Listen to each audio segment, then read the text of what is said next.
안녕하세요. 일관 독법으로 성경을 보는 관점과 성경을 읽고 깨닫는 새로운 관점을 제시하고 이를 적극적으로 소개하고 또 알리고 있는 기독신의 모선사입니다. 지난 시간까지 우리는 유다서 1장 6절 그리고 베드로후서 2장 4절의 말씀들을 조금 집중적으로 검토하고 있죠. 이 시간에도 그 연장선상에서 영원한 사실 아래, 그죠? 어둠 아래 영원한 사실 안으로 이렇게 기록된 말씀. 하나님께 반역했고 하나님께 배신을 때렸던 사탄과 그 범죄한 천사들을 그리고 속았던 그 하나님의 아들들의 그 타락한 무리들을 이 땅에 이제 추방시키시면서 하나님께서는 이제 천지창조와 더불어 그들에 대한 계획과 목적을 이미 다 알고 계시고 정하고 계셨단 말입니다. 그래서 이제 1장 6절부터 볼게요. 자기들의 처음 지위를 지키지 아니하고 자기들의 처소를 떠난 천사들을 주께서 영원한 사실로 묶고 큰 날의 심판 때까지 어둠 속에 가두셨느니라 이렇게 하잖아요. 처음 지위를 지키지 않고 자기들의 처소를 떠났다. 이것이 사탄과의 밀담과 굉장히 지속적인 은밀한 반역 속에서 자발적이고 능동적으로 이루어진 사건이다라는 걸 기억하시죠. 비록 마귀에게 속은 탓도 있지만은 그 범죄한 천사들 스스로가 자기들이 하나님을 떠나서 살아볼 수 있을 것처럼 그리고 신들과 같이 살아보리라는 말에 적극적으로 동의하고 찬성했던 반역이었고 하나님께 대한 하극상이었고 자기들의 의무를 저버린 의도적 배신이었다라는 걸 이제 기억하실 겁니다. 그래서 이제 하나님께서는 그들의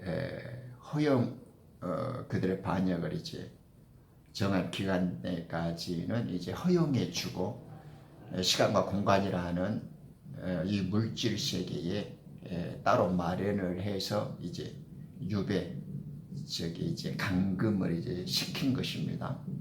지금 이 감금을 시킨 상태를 좀 베드로 사도와 유다 사도는 어둠 아래 지옥에 내던져서 어둠의 사실 안으로 묶어두셨다 이렇게 지금 표현을 하고 있는 것이고 지금 이렇게 어둠의 통치자인 사탄의 지배 아래 이 땅의 감옥에 갇힌 것을 두고 지옥이라 불렀고 그 감옥에서 빠져나올 수 없는 상태 그것도 육체의 그 생육의 번식들로 재생이 되어지는 후손들의 계속된 생명처럼 이제 이 땅에 갇히게 되어지는 상태를 어둠의 사슬이라는 말로 성경은 표현하고 있다라는 걸 이제 지난 시간까지 살펴보았습니다. 이 시간에는 이제 어둠의 사슬이라는 것들, 이 사슬의 심판과 성경에서 어둠 아래 지옥에 던져서 왜 사슬 안에 묶어 두었는가라는 것을 조금 더 고찰해 보려고 하는 것입니다. 왜 하필이면 어둠의 사슬인가 이 말이죠. 이 사슬에서 참되게 해방되고 안전하게 그리고 완전하게 탈출하는 길이 어떤 방법인지 그리고 하나님께서는 우리를 이 어둠의 사슬 아래 던져놓고 어떻게 우리를 구원시키시고 탈출시키신지에 대한 그 계획을 성경은 밝혀주고 있습니다. 하나님의 처소, 하나님의 전, 즉 하나님이 사시는 거룩한 몸이 되어야 할 백성이 바로 우리죠. 그런데 이제 사탄의 유혹과 그 꾀임에 빠져서 하나님처럼 이제 살아보겠다고 이제 이 어둠의 세상으로 떠나오게 되었습니다. 그들은 저주받는 땅의 흙으로 몸을 입었고 그 흙집에서 사는 우리 인생들은 이제 이 땅의 몸, 즉 육신이라는 이제 감옥에 갇혔죠. 이 감옥이라는 오이케테리온이라는 이 단어가 사도행전 12장 그 5절에서 7절에서 동일하게 쓰이고 있다는 것은 전 영상에서 살펴봤던 것을 이제 기억하고 계실 겁니다. 그래서 이제 이 시간에는 그 감옥이라는 말이 일가족이라는 말과 식구, 그리고 우리가 육체에 지치령하는 몸, 그죠? 그리고 이제 세 번째로는 감옥 어떤 장소의 궁전 같은 특정한 그 장소 어떤 위치를 이렇게 지정할 때 쓰이고 있다. 이 세 가지로 쓰이는 말이 이 오이케마라는 것을 기억해 주시고요. 그런데 이 사슬이라는 말이 참 놀랍습니다. 저도 이것을 이렇게 따라 공부를 하면서 성경의 그 정밀하고도 이 섬세한, 그리고 하나님의 처음 계획이 시작부터 완전하시고 처음부터 그 모든 것을 전능하신 그 하나님의 은혜와 그 완벽한 능력 아래에서 모든 것이 이루어졌다라는 것을 성경에서 곳곳에 들려주는 것을 보고 듣게 되는데요. 출애굽기 28장에는 이 아론과 그의 아들들, 그 후손들이 이 시간에 좀 기억해 주십시오. 저는 기독교에서 기독교의 저주, 이 제사, 제물, 제사장이라는 용어를 쓰지 않는다고 지난 영상에서 말씀드렸죠. 저는 이 기독교가 왜 개독교가 되어지고 왜 주님 오시길 때 이렇게 배도와 이 멸망의 자식들과의 결탁이 일어나는가라는 것을 성경적으로 이미 그들은 가짜 성경, 이 변개된 이 더러운 성경, 짝퉁 성경을 쓰고 있기 때문에 그런 언어를 구사하는 아이들은 절대 거룩한 영이 제대로 존재할 수 없다라고 좀 비판하는 입장이어서 제가 기독교에서는 제사장이라는 말을 제사, 제물, 제사장이라는 이 더럽고 추접고 하나님의 말씀을 모욕하고 이 진리를 타락시켜서 능멸하는 이런 더러운 용어는 쓰지 않습니다. 그래서 저는 제사장이라는 말은 주선으로 바뀌어야 됩니다. 속옷선이나 주선. 이렇게 생명을 하나님께로 이렇게 이끌어주고 소개하고 하나님의 용서를 맞닿아서 그것을 이루어줄 수 있는 중간에서 그 성전 직무를 했던 사람들이지 않습니까? 그것을 이제 우리는 의미하고 오는데, 저는 그런 것을 그 제사라는 그 더러운 예수 그리스도의 희생과 우리를 위한 구원의 구속의 그 대속 사업을 제사, 제물로, 제사장으로 표현하는 이런 언어를 버리지 않는 한 기독교의 이 더러움은 절대 마귀의 그 영과 이 혀와 입술이 이 귀신과 사탄에게 점령당한 자들의 언어 속에서는 이 구원이나 진리가 나올 수 없을 것이라고 아무리 생각하고 기도해봐도 동의할 수 없습니다. 여러분들께서도 모 선사가 기독선에서 제사나 제사장이라는 이 더럽고 타락하고 능멸되어진 단어를 빼고 주선이라고 쓰고 있구나, 희생물이라고 쓰고 있구나라는 것은 그 개념이라는 걸 한번 기억해 주십시오. 이 주선들이 그 옷을 입어요. 예봇이라고 그러잖아요. 그것이 주선들은 하나님께서 우리를 구원하신 예수 그리스도의 그 모형의 예표죠. 그리고 이제 히브리서 7장 26절에서 이렇게 언급하듯이 예수 그리스도의 맡은 바 직임을 말하고 있고 그분의 사역을 뜻합니다. 그의 아들들도 마찬가지죠. 그것이 요한복음 1장 12절이나 히브리 2장 10절 12절 같은 때도 그리스도의 직무와 옛 주선들의 그 성전에서의 역할이 동일한 것을 알 수가 있죠. 이들의 성전 직무와 직분들을 교훈하는 과정에서 하나님께서는 거룩한 의복들을 만들어 입히셨고 하나님을 섬길 수 있도록 필요한 조치들을 열거해 주고 있습니다. 또 금으로 만들어진 이 사슬이 이 에봇과 흉배를 연결시키는 사이에 있습니다. 잠깐 참고를 드리기 위해서 볼게요. 이렇게 지금 보이시죠? 그러면 이 어깨 멜빵과 이 흉배 사이의 제사장이라고 부르는요. 이 주선의 이 사이에가 이것이 금사슬입니다. 사슬. 금사슬. 지금 이 사슬의 의미를 좀 생각해 보려는 거죠.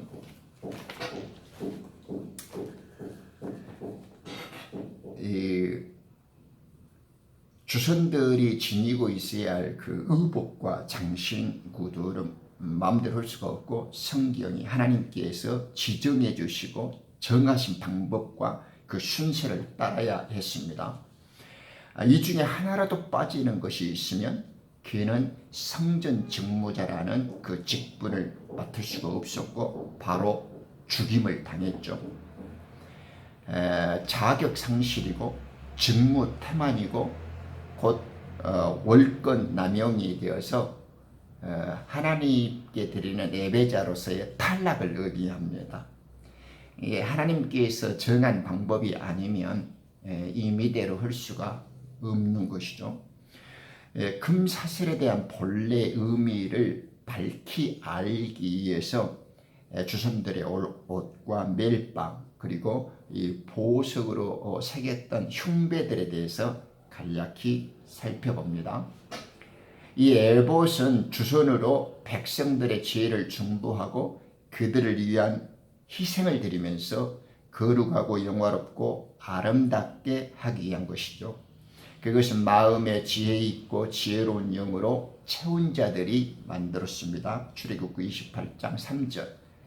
에봇의 어깨 위에는 빛나는 보석 2개가 달렸죠. 어깨의 그 견대 멜빵에는 두 보석이 얼룩말 위에 6개의 그 지파들 이름이 양쪽에 하나씩 써졌습니다. 12절에 보면 너는 두 보석을 에봇 어깨 위에 붙여 이스라엘 자손에게 기념의 보석들로 삼되 아론은 주 앞에서 그들의 이름을 자기 두 어깨에 매여서 기념이 되게 할지니라. 출애굽기 28장 12절에 말씀하고 있습니다.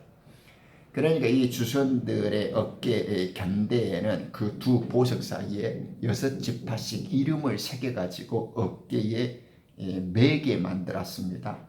그래서 그것이 잊혀지지 않는 기념이 되게 만들었다. 지금 이렇게 말씀하죠.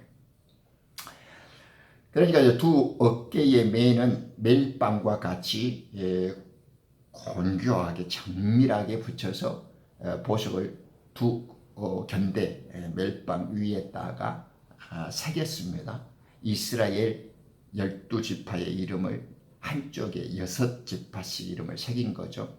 그리고 이제 금장식으로 물려갖고 붙였어. 어깨에 매는 두 보석에 생긴 견대는 그리스도를 뜻하는 금색 실로 연결했고 그 멍에는 최고 성전 직무자 즉 주선이 사명과 그 뗄 수 없는 관계를 나타내고 있는 것입니다. 그러니까 이스라엘 그 백성들의 모든 죄를 두 어깨에 짊어지고 책임진다라는 그 기념적인 의미들을 그 옷과 의복 속에서 지금 표현해 주고 있죠. 이 뜻을 우리 주님은 잘 알고 계셨습니다. 그래서 마태복음 11장 28절에 그렇게 말씀하잖아요. 누구든지 수고하고 무거운 짐 진 자들아 다 내게로 오라. 내가 너희를 쉬게 하리라. 내 멍에를 메고 나에게서 배우라. 너희가 혼에 쉼을 얻으리라. 이는 내 멍에는 쉽고 내 짐은 가볍기 때문이라. 이렇게 말씀하죠. 예수님은 이스라엘을 위하여 이 모든 멍에를 짊어 주신 분입니다. 또한 모든 성전 직무자들은 반드시 이 멍에를 메고 있어야 합니다. 그런데 이제 이스라엘 사람들은 이제 역사 속에서 이 멍에를 끊어버렸고 이 결박을 풀고 제 멋대로 해버리잖아요. 내가 위대한 사람들에게 가서 그들에게 말하리니 이는 그들이 주의 길과 주의 하나님의 심판을 알았습니다. 그러나 이들도 다 같이 그 멍에를 꺾고 그 결박을 부수었도다라고 에레미야 5장 5절에 말씀하고 있습니다.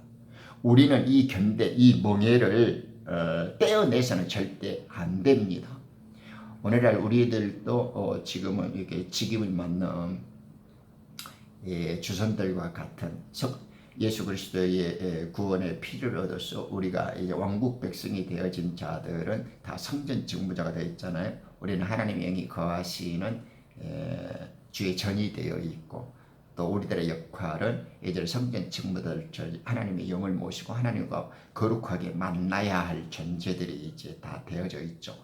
그럴수록 하나님께서는 우리들에게 짐지워준 이 거룩한 사명과 이 책무를 절대 소홀하게 해서는 안 됩니다.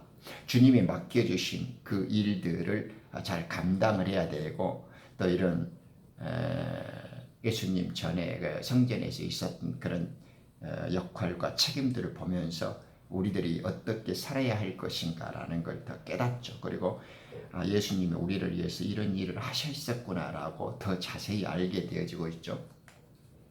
그런데 이제 이 견대 멜빵 속에 당신 이스라엘 백성들의 이름을 새기고 그들의 이제 구속을 책임지고 있었단 말입니다.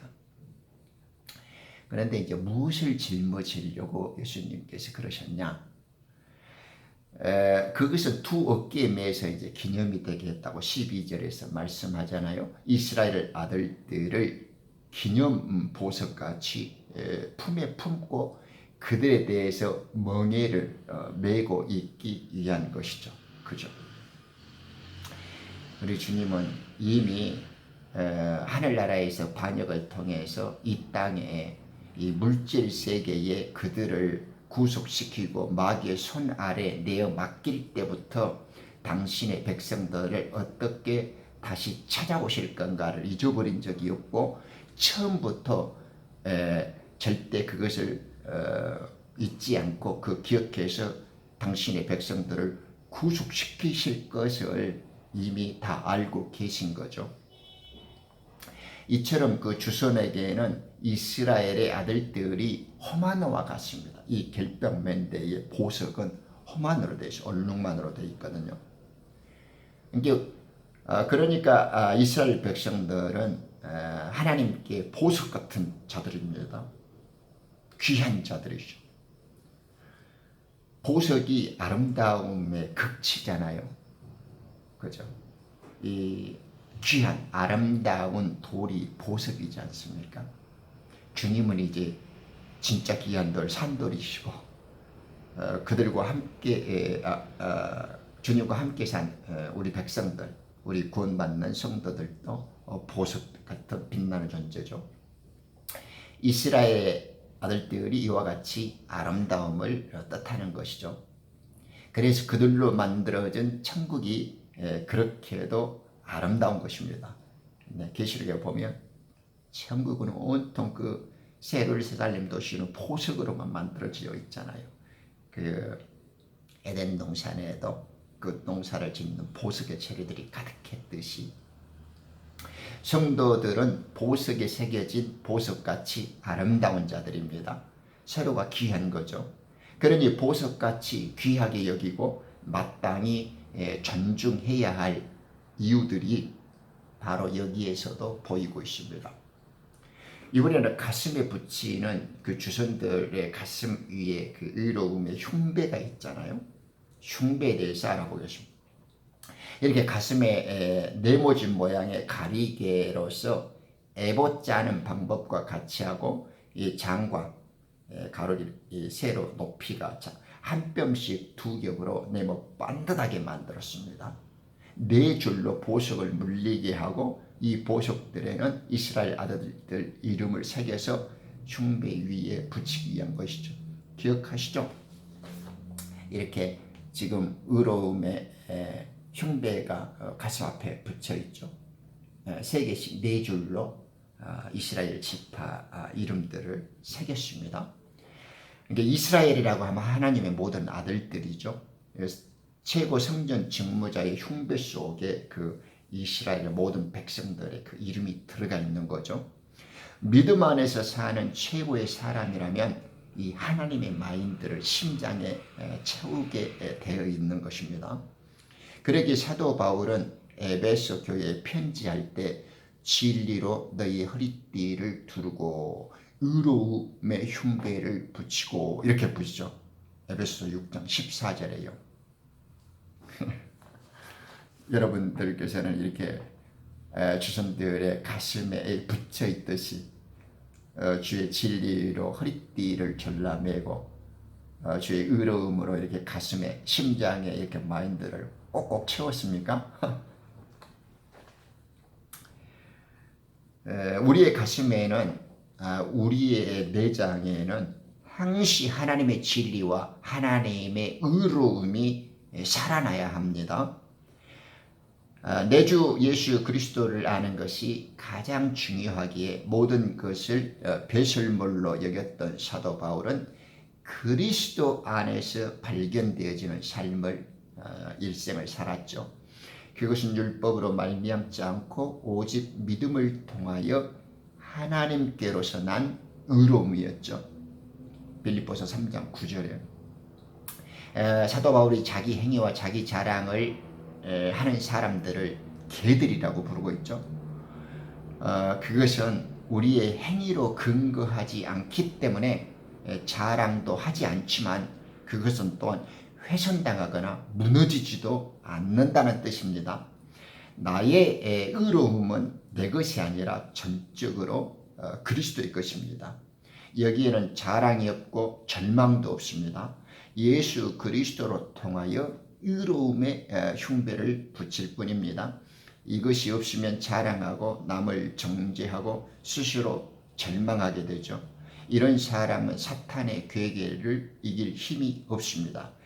나의 나된 것이 은혜로 되는 것이요 신자의 존재는 그리스도의 의로움이 되는 것이라는 사실을 아는 사람은 사단의 공격 앞에서 쉽게 무너지지 않는 것이죠.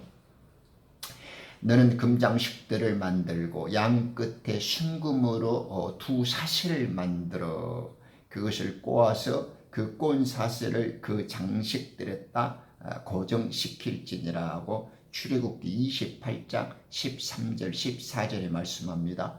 이 금으로 된 두 사슬이라 그랬죠. 기억하시죠?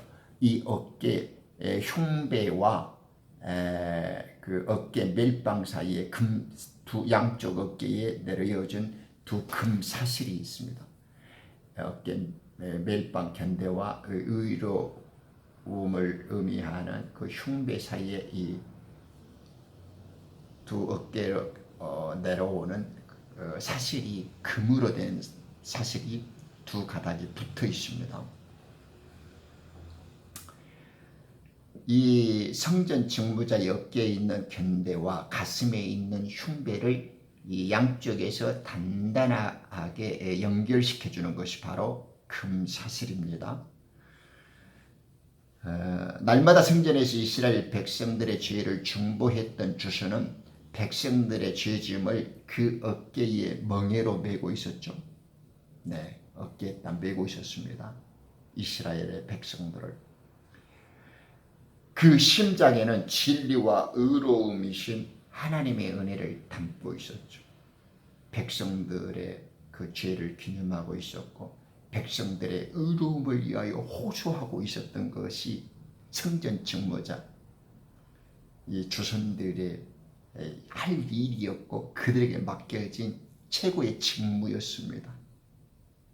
예수님께서 십자가에서 우리를 위해서 돌아가실 때는 당신께 속한 그 백성들의 죄짐을 어깨에 메고 가셨고 그들이 당신의 죽음으로 인하여 하나님께서 죄를 죄 없다 하시고 하나님의 의로움을 우리들에게 주시기 위해서 당신은 그 심장이 찢겨지고 가슴이 창으로 찔린 상태에서 그 아픔을 끊어내고 우리들에게 하나님의 의로움, 하나님의 진리를 주시려고 그 흉배 가슴에는 항시 주의 진리와 의로움을 담고 계셨고 우리들의 불의와 죄를 끊어내려고 보석에 새겨진 그 이름을 이 두 금 사슬로 연결시켜서 단단하게 붙잡고 계신 것이죠.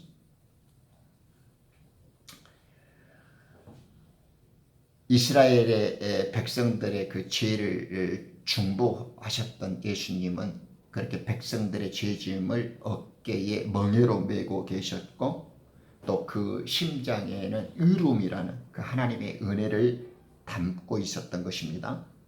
하나님께서는 이렇게 당신들의 백성을 찾고 계시며 성도들을 지금도 부르고 계십니다. 그분은 너는 나의 종이라 내가 너를 택하였고 너를 버리지 아니하였도다 이렇게 지금 이사야 41장 9절에도 말씀하고 우리를 향해서 계속 호소하고 계십니다. 그러나 시온이 말하기를 주께서 나를 버리셨고 주께서 나를 잊으셨다 하였느니라. 주님의 통곡이 계속됩니다. 여인이 자기의 젖먹는 아이를 잊을 수 있겠으며 자기 태에서 난 아들에게 동정하지 않겠느냐. 정녕 그들은 잊을지라도 나는 너를 잊지 아니할 것이라. 보라 내가 너를 내 손바닥에 새겼으니 너의 성벽이 계속해서 내 앞에 있느니라. 어느 여인이 자기 뱃속에서 10달을 간직하다 이 고통으로 출산한 자식들을 잊어버릴 수 있겠습니까? 어미가 새끼를 위하여 목숨을 버릴 수 있듯이 하나님께서는 당신의 사랑하는 아들들을 위해서 더한 사랑을 약속하시며 하늘로부터 그 사랑과 구원을 쏟아부어주고 계십니다. 지금 나는 이런 하나님의 사랑을 기억하고 가슴에 새기고 있습니까? 아니면 하나님의 존재를 의심하거나 오히려 이것을 거부하고 있지는 않습니까?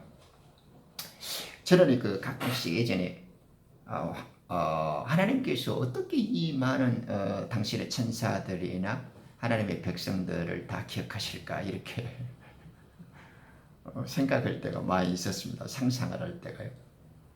자기 백성을 찾는 그 절절한 사랑과 애타는 마음을 생각할 때마다 내가 뱃속에서 너를 짓기 전에 너를 알았고 그죠? 에레미야 1장 5절입니다.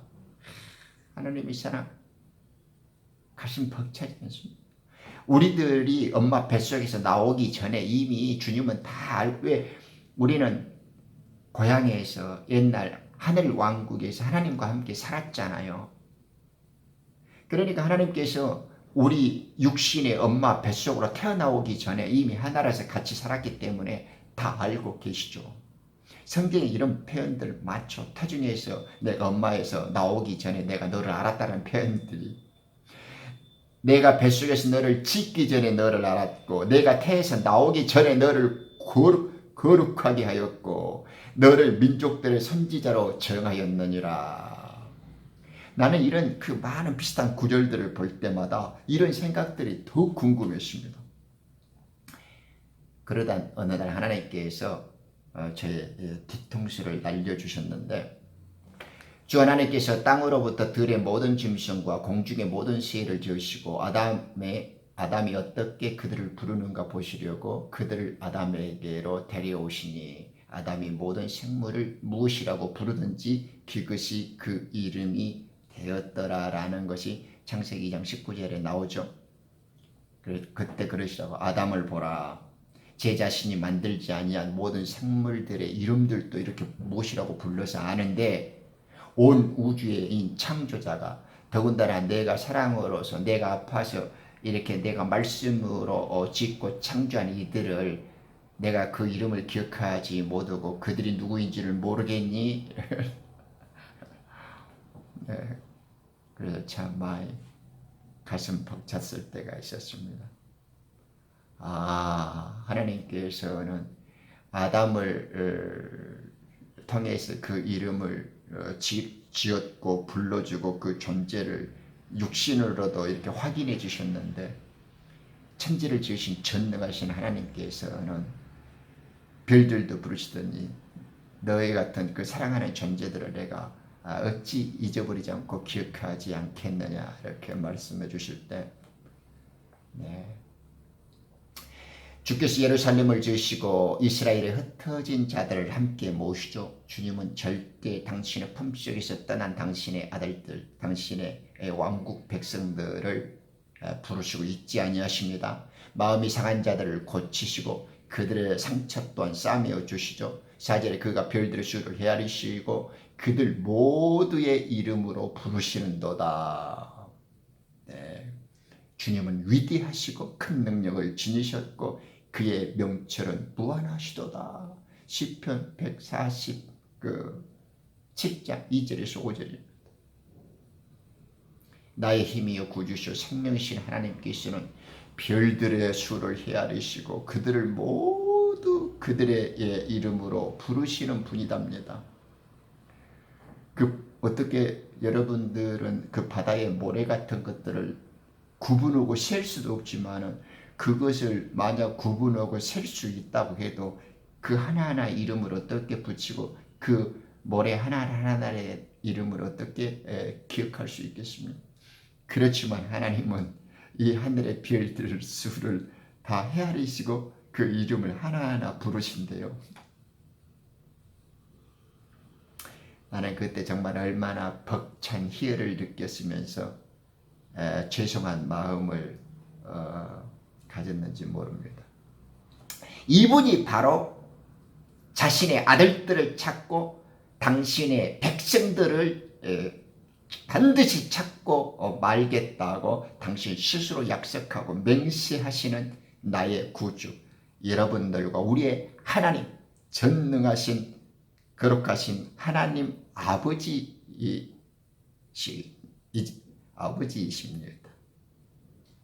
이분이 우리의 창조주고 우리의 구속주로서 이 땅에 내려오신 그리스도 예수님이십니다.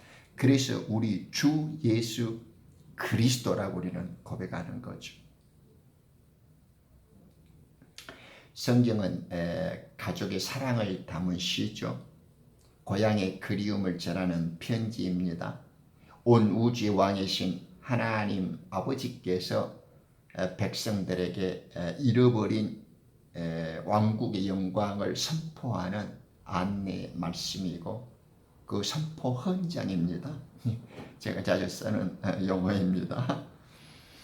모든 혼과 육체에게 삶을 주시고 지금 살아 숨쉬는 모든 백성들에게 하나님께서 약속하시고 어떻게 맹세하시는지를 똑똑하게 보십시오.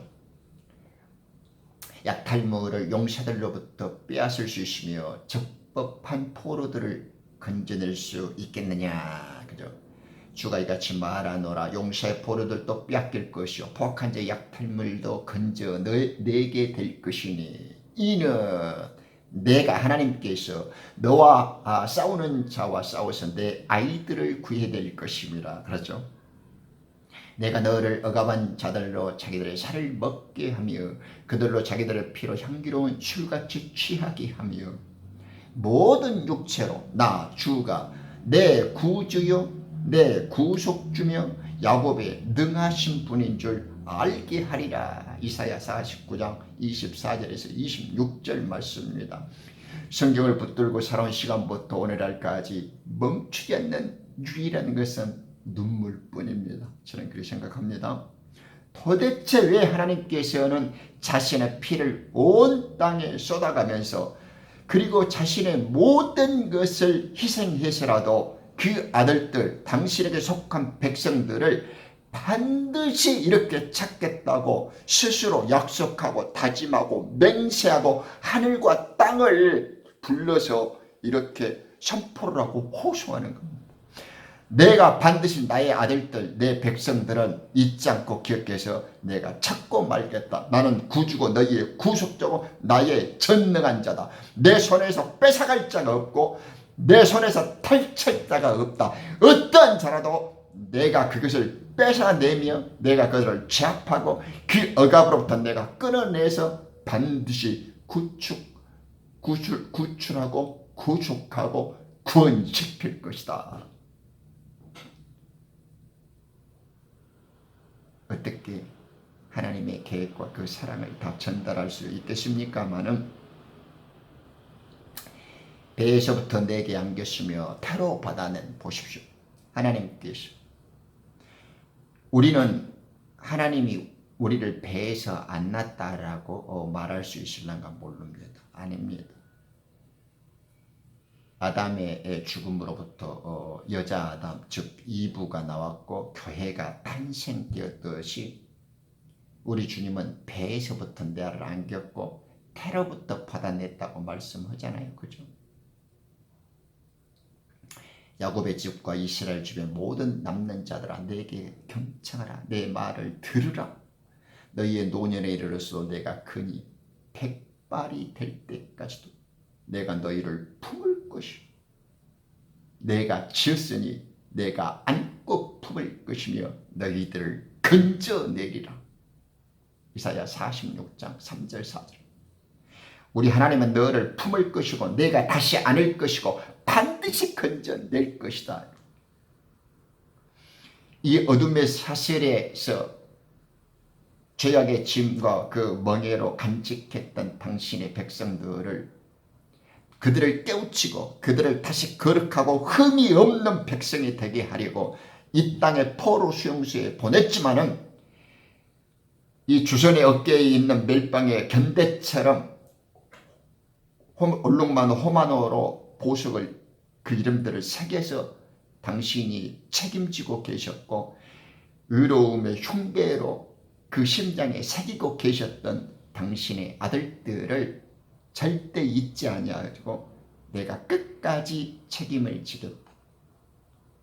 그리고 마치 엄마 품에 안긴 자식처럼 내가 너를 다시 안을 것이고 품을 것이고 반드시 건져내서 구출할 것이라고 이렇게 성경에서 수십 번 수백 번 하나님께서는 우리와 함께 다짐하시고 맹세하시고 약속하시고 그 일을 실지 성취시키고 계십니다.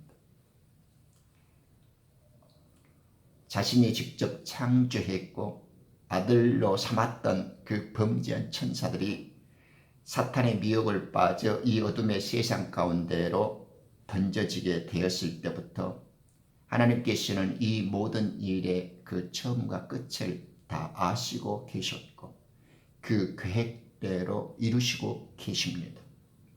이 약속이 두 어깨에 걸쳐 있고 이 맹세가 그분의 가슴에 처음부터 붙어 있었습니다.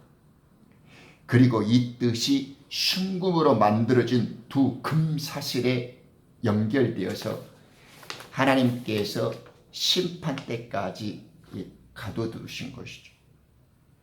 하나님의 어깨와 이 가슴 속에 있는 흉배처럼 금사슬로 메어져야 할 우리들의 존재가 잠시 동안 이 악의 세상에서 어둠의 사슬로 마귀에게로 넘겨져 있지만은 하나님께서는 이 사슬을 끊어버리고 다시 정기와 명예와 영광의 금사슬 성전 최고 직무자인 예수 그리스도께서 금사슬로 다시 연결시켜서 어둠의 사슬 아래에 있는 우리를 찾아 올 것입니다. 그것이 사실에 대한 의미입니다. 감사합니다.